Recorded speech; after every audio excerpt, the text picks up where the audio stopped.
Jai Shri Krishna, Priya Bhaktajan, and welcome to another inspirational segment. Today I would like to chant two verses from the Srimad Bhagavad Gita, chapter 3, verse 14 and 15. And why I have chosen to chant these two verses? Because it is very, very important in our life. Lord Krishna described to us the cycle of life, how important it is to follow this cycle of life. And what he tells us in these two powerful verses, BG.CH.3.V14 writes, Om Shri Ganeshaya Namaha Om Shri Saraswati Namaha Om Shri Guru Charana Kamlebhyo Namaha Anara Bhavantu Bhutani Parajanyara Anasambhavaha Yajnar Bhavati Parajanyo Yajnaha Karma Samudbhavaha Om Shri Krishnaya Namo Namaha Karma Brahmano Bhavan Vidhi Brahmanara Akshara Samudbhavam Tasmat Sarvagatam Brahman Nityam Yajne Pratitishtitam Om Namo Bhagavate Vasudevaya Namo Namaha. Lord Shri Krishna wonderfully explained these two powerful verses, and to look at the meaning of these two verses, the wheel of life. He said from the imperishable Brahman comes the Vedas, and from the Vedas comes Yajna. From the Vedas comes karma rather, and from karma, Yajna comes. From Yajna, rain. From rain, food. And from food, the human beings survive. And from the human being, back to God. So this is like a clock, so to speak. And I have prepared a little diagram to explain these two verses. And it will be crystal clear for you to understand what these two verses is about. Now, if you look carefully, you will not see my face. My ugly face will be hidden. All right? So just look at this wonderful diagram. Now, point A shows the imperishable Brahman. And remember, I said it is like a clock. So we'll visualize this as a clock. At 12 o'clock, point A, the imperishable Brahman. He is Ajay, Anadi, or Ananta Brahma. He has no beginning, no middle, no end. He is Sarvavyapak. He is here, there, and everywhere, Antaryami, and he resides in each and every one of us. So from the imperishable Brahman comes the Vedas. The Veda constituted of time, space, and causation. This Veda came from Brahman. The manifested universe expand into infinitude. It is therefore designed as all-pervading. This is the Vedas. Having some of Brahman, the super cosmetic intelligence.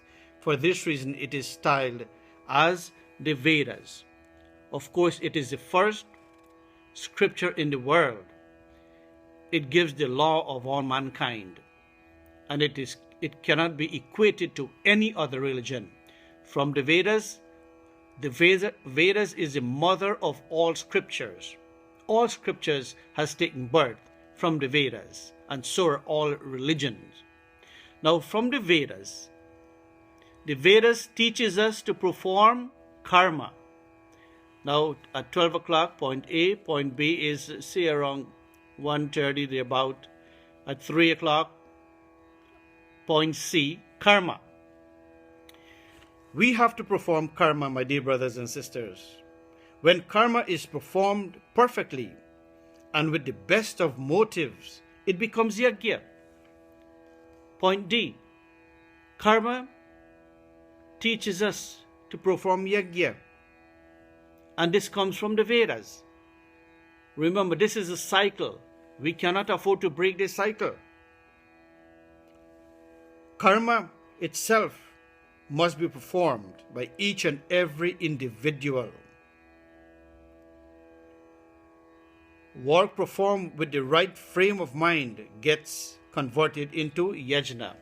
So, from karma, we perform yajna. And yajna, the purer the man and his motive, the stronger is his mental force. And it is possible for man to convert this earthly planet into a heaven. A sacrifice is sure means to it. The yajna, sacrifice, we must perform yajna. And you know, every Sunday we perform yajna at our mandir. We use the Havan Kund, Agni Devta, Agnim Ile Purohitam, Yagyasa Deva Mitrajam Hutaram Ratmadhatanam. Agnim Ile. This is the word Ile is giving salutation to the Lord Agni. But if we say Agni Mile, then Mile means to meet. We are longing to meet with the Lord. Nothing is wrong with that, but the correct one is Agnim Ile Purohitam, means to give salutation to the Lord Agni Devta. And Agni Devta, the fire god, is no one else but Shiva, and that needs a lot of interpretation, of course. So, yajna sacrifice, this very smoke from this yajna becomes clouds, and from clouds comes rain. So, yajna sacrifice brings rain into the world. That is true karma. Karma, yajna, comes rain.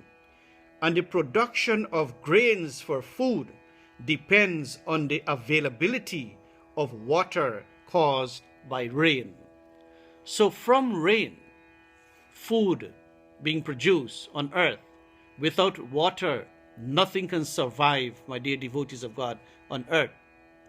And from food, you know, the rain produces food for me and you, the human being.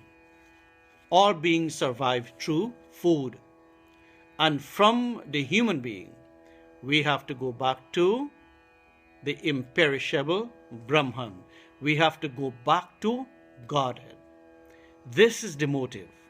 This is the chakra, the wheel of life.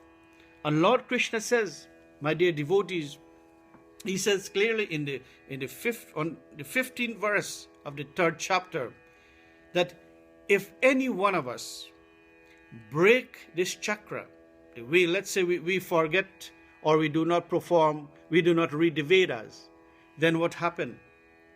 We will not know how to perform karma or what kind of karma to perform. And if you do not perform karma, imagine when you break this cycle, any one of them you break, then what happens? We commit a crime. It says in the 15th verse of the 3rd chapter, we commit a crime, or when we commit a crime, we will have to do the time.